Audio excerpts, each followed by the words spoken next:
Se você trouxe a sua Bíblia hoje, vamos estudar a palavra. Vamos falar essa noite de chamar as coisas que não são como se já fossem. E você sabe que na década de 70, 80, 90 e eventualmente nos anos 2000, a palavra de Deus tem sido falada nessa nação como nunca antes. Temos aprendido coisas, mas, sabe, no processo de aprendizado, há sempre alguns mal-entendidos. E tem havido muita confusão sobre a mensagem da fé e da confissão. Algumas vezes as pessoas dizem, bem, sabe, se você disser qualquer coisa diferente do que é ideal para hoje, você está errado. Mas nós vemos princípios muito diferentes na Bíblia a respeito das leis espirituais. A palavra de Deus é uma lei espiritual. E se vocês notarem nas Escrituras, verão que Deus sempre falou antes de fazer. Sabe, 750 anos antes de Jesus nascer, Deus disse ao seu profeta, uma virgem conceberá e dará à luz um filho. Sabe, Deus vai sempre pôr tudo lá, apresentar tudo alinhado e dizer ao diabo o que ele vai fazer antes de fazer. Pode ser que o diabo não perceba como ele vai fazer, mas o poder está em dizer. Deus tem que ter a coisa dita na terra, é disso que a profecia trata. Há algumas coisas que nunca vão acontecer até que alguém tenha fé para profetizar pelo Espírito de Deus. Eu estou falando de inspiração, vinda de Deus, para proclamar coisas e colocar coisas em movimento nessa terra. No culto da manhã falamos sobre palavras, fé e coisas. A palavra de Deus produz a fé para as coisas que Deus nos deu. Então é assim que a lei espiritual funciona. Eu fui fazendeiro por 29 anos antes de entrar no ministério. Eu tive contato com essa mensagem lá na década de 60, quando eu estava doente no corpo, quase à beira da morte. Como alguém diz, sobrenaturalmente morto. Você dificilmente fica assim naturalmente, não é? Então, eu estava fazendo tudo o que eu sabia fazer, mas não estava funcionando para mim. Eu sabia que havia algo que estava faltando. E eu consegui alguns ensinos do reverendo Kenneth Hagin. Era, você pode ter o que disser e fé na confissão. Eu era mais ou menos como vocês já viram, aquele pôster com a foto de um gato segurando numa corda e quase caindo, dizendo, segure aí, era como eu estava. Eu já estava no fim da minha corda, eu não sabia o que ia acontecer, mas eu cheguei a conhecer a verdade da palavra de Deus. Sabe, eu cresci numa igreja do Evangelho Pleno e nos contavam histórias bíblicas. Mas eles sempre deixavam a ideia de que Deus tinha feito tudo e não havia nada para as pessoas fazerem. Sabe, eles contavam como Davi matando Golias, mas deixavam a ideia de que Deus tinha feito aquilo. Não, Deus não tinha feito aquilo. 5 vezes antes de Davi matar o gigante, ele disse o que ele ia fazer. Eu vou separar sua cabeça dos seus ombros. Eu darei sua carcaça para as aves do céu. Ele disse, quem é esse incircunciso filisteu? Há poder em falar palavras baseadas na autoridade da palavra. Ele tinha uma aliança com Deus. E quando você estuda as Escrituras, você descobre que nas palavras é onde o poder está. Então nós citamos algumas passagens e até lemos, mas eu quero reiterar e enfatizar isso para que tenhamos um bom fundamento. No princípio era a palavra estava com Deus, a palavra era Deus, a palavra foi feita carne e habitou entre nós, e eu ouço pessoas dizerem isso já há alguns anos. Eu tenho ensinado essa mensagem há 30 e poucos anos, e a gente aprende algumas coisas, e eu ouço pessoas dizerem, e nós não entendemos de onde elas vêm, mas as pessoas dizem, sabe, você está tentando agir como Deus, falar o que Deus falou. Sabe, citando as Escrituras. Bem, agora vamos pensar sobre isso por um minuto. Se eu estou agindo e falando como Deus fala e age, como quem eles estão agindo quando falam o que o diabo fala? Eles não olham para o outro lado da moeda, entendem? E algumas vezes as pessoas entendem errado as Escrituras e é aí que o diabo rouba delas, porque alguns cristãos aparecem e dizem, você não pode dizer isso porque isso não é verdade, você está mentindo. Mas por toda a Bíblia nós vemos esse padrão de chamar coisas que não são como se já fossem. Hebreus 11:1 diz que a fé é a substância das coisas que se esperam e a evidência das coisas que não se veem. E pela fé, o verso 3 diz, pela fé entendemos que os mundos foram criados pela palavra de Deus. Tudo começou com palavras.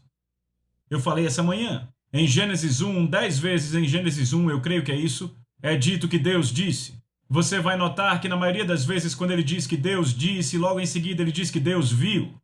Deus nunca viu até que dissesse. Porque é necessário falar dessa palavra para trazer a manifestação daquilo. Ele olhou para baixo e viu as trevas, e havia água sobre a face do abismo, e o Espírito de Deus se movia sobre a face da água, mas nada aconteceu até que Deus dissesse. E quando Deus começou a falar, a criação aconteceu, e fomos criados à imagem de Deus.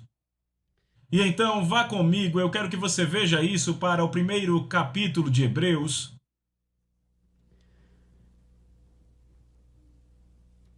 Vamos ler os 3 primeiros versículos. Havendo Deus outrora falado muitas vezes e de muitas maneiras aos pais pelos profetas, nestes últimos dias nos falou pelo Filho. Nesses últimos dias falou pelo Filho, a quem constituiu o herdeiro de todas as coisas e pelo qual também fez o universo, através de quem ele fez o universo, pelo Filho. A palavra, Jesus, a personificação da palavra de Deus, que é o resplendor da glória dele. Agora preste bem atenção aqui quando ele diz Jesus sendo o resplendor da glória de Deus e a imagem expressa de sua pessoa. O que é uma imagem expressa? Uma imagem expressa são palavras faladas. É assim que você expressa uma mensagem. Você pode ter uma imagem dentro de você, e a forma como essa imagem foi criada foi através de palavras, e a forma como você expressa para outras pessoas e revela para outras pessoas é por palavras. Você fala. Sabe, se eu fosse aqui falar cachorro, você não veria as letras saindo da minha boca, você veria uma imagem, veria o seu cachorro ou o cachorro do vizinho. Palavras criam imagens. Eu falo carro, você cria uma imagem na sua cabeça. Diz ele que é o resplendor da glória dele, da glória de Deus e a imagem expressa da pessoa dele, sustentando todas as coisas pela palavra do seu poder. Ele sustenta todas as coisas pela palavra do seu poder. Essa é a razão pela qual esse universo é contínuo, sabem? Os cientistas têm uma teoria de que a explosão do Big Bang começou tudo e começou se expandindo e tem se expandido por todos esses anos, mas eles assumem na teoria deles que no final das contas isso vai diminuir, que a expansão do universo vai começar a diminuir a velocidade, ficar mais e mais devagar e então vai implodir dentro dela mesma e deixar de existir. Eu estava assistindo um programa de entrevistas meses atrás e Ted Kappa estava lá com um dos seus cientistas e disse: temos que repensar nossas teorias. Ele disse: nós descobrimos uma forma de medir o quão rápido o universo está se expandindo. Ele disse: ele não está ficando mais lento, ele está acelerando. Está ficando mais rápido. Nós sabíamos disso o tempo todo. Você não tem mais tempo para fazer o que quer fazer no tempo de um dia. A razão pela qual as coisas parecem tão rápidas hoje é que o tempo está mais rápido do que jamais esteve. Não há dúvida sobre isso. Nós estamos vivendo no fim do triângulo do fim e o tempo fica cada vez mais rápido. Mas aqui ele diz, ele é a imagem expressa da sua pessoa, e isso é o que eu quero que você veja nesse verso.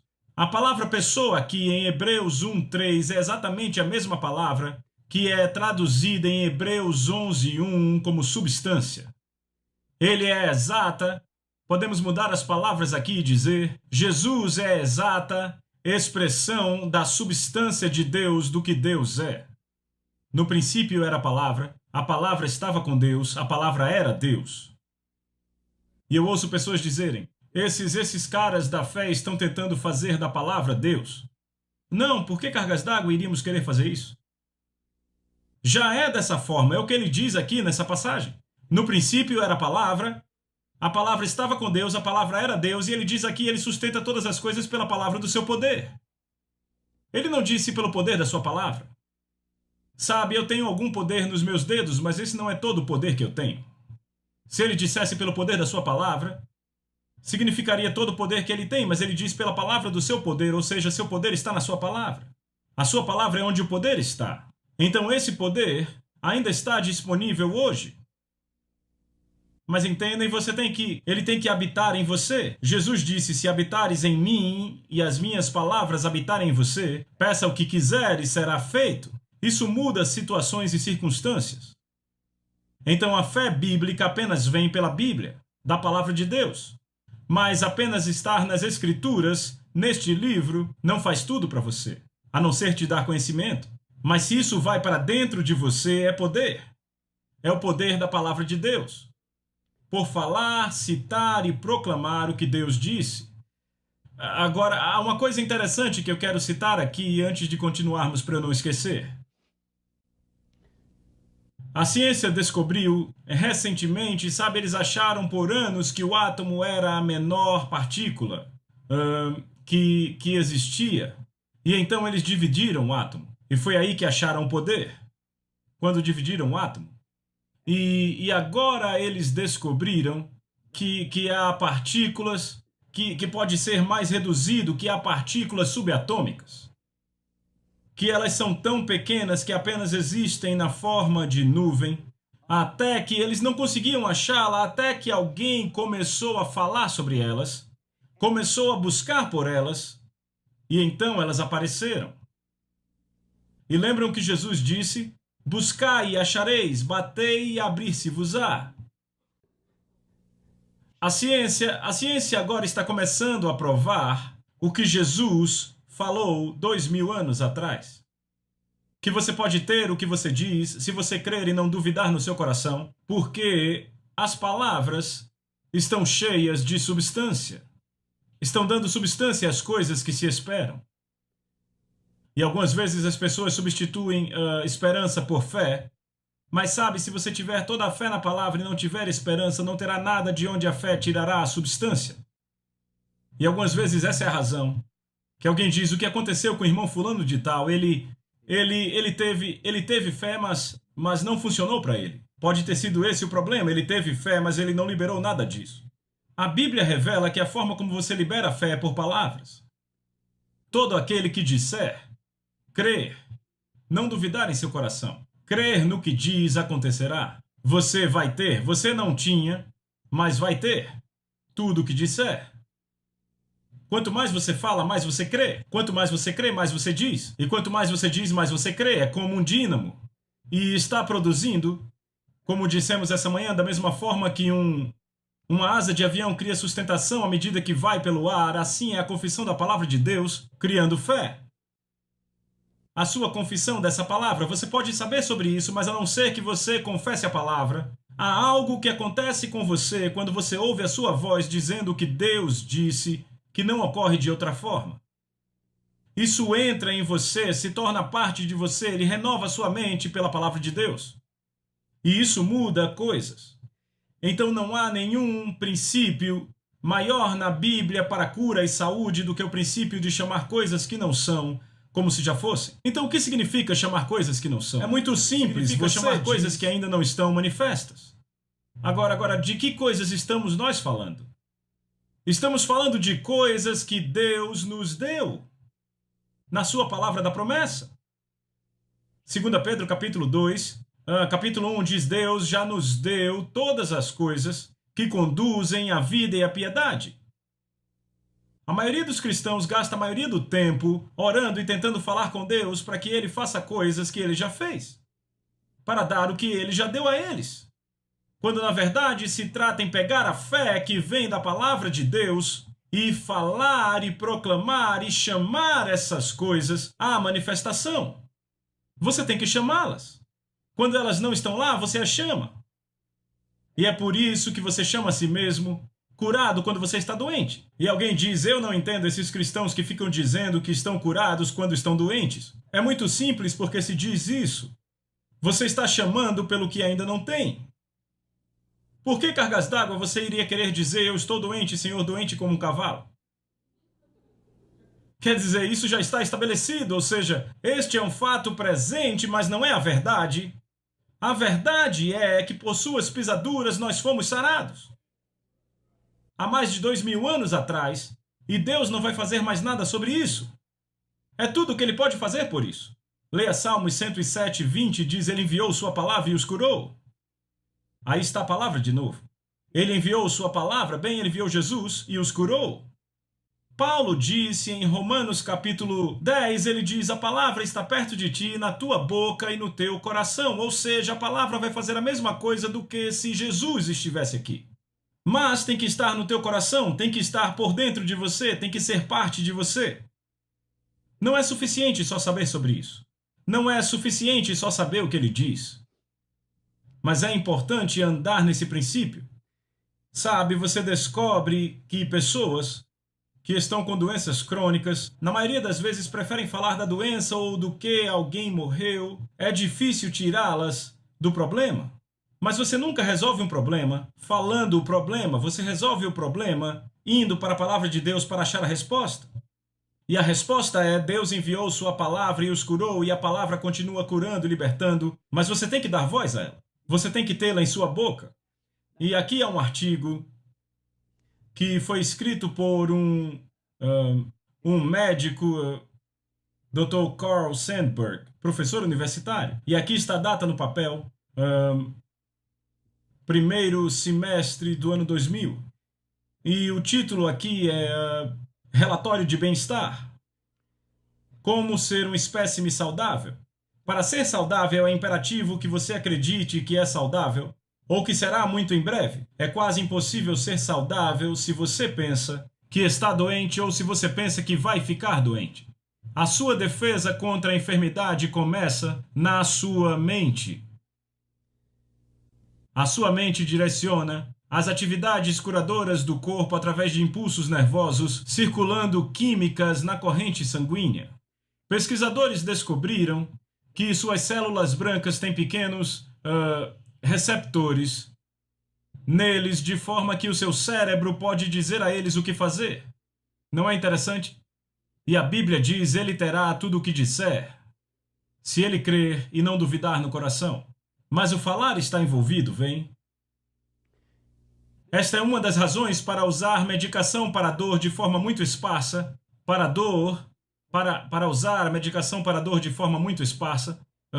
A medicação para dor enche o cérebro com o pensamento de que não há problema, então o cérebro falha em direcionar o processo de cura de forma apropriada. Se você acredita que vai ficar bem, é muito mais provável que você vai fazer a coisa que vai resultar no seu bem-estar, tanto consciente quanto inconscientemente. Agora, vire-se ao contrário e veja o outro lado da moeda. Se você acredita que vai ficar doente, você vai fazer coisas e pensar em coisas e dizer coisas que vão fazer com que você fique doente. Em outras palavras, você terá o que diz.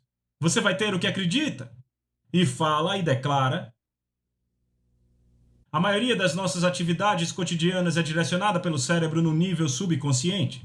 Quando cremos no bem-estar, o cérebro trabalha para o bem-estar e de muitas formas que são despercebidas, formas que são completamente despercebidas por nós. Por outro lado, se acreditamos na nossa doença, o nosso cérebro simplesmente ignora muitas atividades curadoras. Este programa neurológico subconsciente do corpo é a base completa do voodoo. Peguem isso. Essa é a forma como os curandeiros põem feitiço em pessoas. Não há nenhum poder que ele tenha a não ser o poder da sugestão. Para fazer as pessoas acreditarem nele, e quando acreditam, funciona. Negativo ou positivo. Veja, a ciência médica já provou como o placebo funciona. Qualquer droga nova, para ser aprovada pelo Departamento de Vigilância Sanitária, tem que ser comparado a um placebo. Veja, placebo significa agradar. E eles descobriram que você pode dar a alguns pacientes uma pílula verde, se for a cor favorita dele, ele vai melhorar mais rápido até se tiver uma flor nela, ou açúcar, ou o que quer que seja. E eles dizem que há até pessoas que param de tomar essas pílulas e elas não têm mais sintomas. É o poder de acreditar. É simples assim. A ciência médica já provou que funciona. E é um assunto muito interessante de falar, mas eu não vou gastar muito tempo com isso. Mas o programa neurológico subconsciente do corpo, é a base completa do voodoo quando as pessoas acreditam que ficarão doentes, ficam doentes e até mesmo morrem. Pensamentos otimistas são mandatórios para a boa saúde. Isso foi escrito por um médico. E você pode entender por que nas Escrituras e por toda a Bíblia há tanto sobre palavras e o poder das palavras. Então a ciência também avançou em algumas áreas que são realmente interessantes. Veja essas partículas subatômicas que encontraram. Eles chamam quarks. Q-U-A-R-K, eu acho que é assim, quark. E eles descobriram que esses quarks, eles estavam escondidos há anos, e até que eles começaram a falar dele e procurar por ele, não puderam encontrá-lo. Mas então ele apareceu. Buscai e encontrareis. Agora, qualquer análise do quark tem conseguido achar entendem todas as matérias das partículas atômicas e das partículas bem pequenas. Eles descobriram que a própria essência, há um artigo na internet que saiu há algum tempo, chamado A Essência da Matéria. E o que eles descobriram analisando o quark, o mais longe em que conseguiram chegar é que ele consiste em ondas sonoras. É do que ele é feito, ondas sonoras. Agora pense por um minuto. No princípio era a palavra estava com Deus, a palavra era Deus. E Deus criou os mundos pela palavra falada. E toda a matéria consiste em ondas sonoras. O quark funciona. É um trocadilho em inglês. Eu achei interessante. E Jesus disse: ele terá tudo aquilo que disser, se ele crer e não duvidar no coração. Palavras faladas, ondas sonoras, a energia saindo e afetando coisas. Ainda assim, você deve crer e não duvidar em seu coração. Então, isso significa que você deve ser consistente com o que crê. Não libere a palavra a favor daquilo que parece. Fique com a palavra de Deus. Confesse a palavra de Deus. Agora, não entendam errado o que eu estou dizendo. Algumas vezes as pessoas dizem que quando você ensina sobre crer em Deus, você não crê nos médicos. Graças a Deus pelo que os médicos fazem. Se você precisa de um médico, vá para um. O médico vai passar um remédio, tome-o em nome de Jesus e diga: graças a Deus eu creio que recebo a cura. Creia em tudo o que está fazendo. Eu creio que Deus deu aos médicos a sabedoria para saber como lidar com algumas coisas, mas na maioria das vezes a medicina apenas trata os sintomas. Toda a cura vem de Deus. Mas há um processo de assimilar a palavra de Deus dentro do seu espírito, dentro do seu ser, para onde ela irá dar a você a fé para falar palavras que mudarão coisas. A palavra de Deus provê a fé que é requerida para a manifestação da substância das coisas que Deus nos deu. Se você pode encontrar na promessa da palavra de Deus, então esta palavra produz a fé para isso. Onde é que você vai encontrar fé para a cura? Nas passagens sobre cura. 1 Pedro 2,24 e Isaías 53 e 54 e muitas outras passagens. É o único lugar onde há fé bíblica para isso. E isso vem pelo ouvir. E vem mais rápido se você ouve a sua voz falando e citando o que Deus diz. E esta é a essência disso. Sabe, quando você ouve a sua voz pela primeira vez em um gravador, você fica envergonhado, não é? Porque você não achava que soava daquele jeito, mas foi a primeira vez que você ouviu sua voz totalmente com seu ouvido externo. Seu ouvido interno pega a sua voz e alimenta diretamente o seu espírito. Eu posso tampar os meus ouvidos e falar e fica mais alto para mim quando eu tampo meus ouvidos. Porque o ouvido interno pega isso e põe dentro do coração. Então essa é a base completa. Na verdade, é parte da base do que Jesus está dizendo quando ele diz: todo aquele que disser. Este é um princípio da lei da fé. Todo aquele que disser, crer, não duvidar no coração, crer que o que ele diz vai acontecer, ele vai ter o que quer que diga.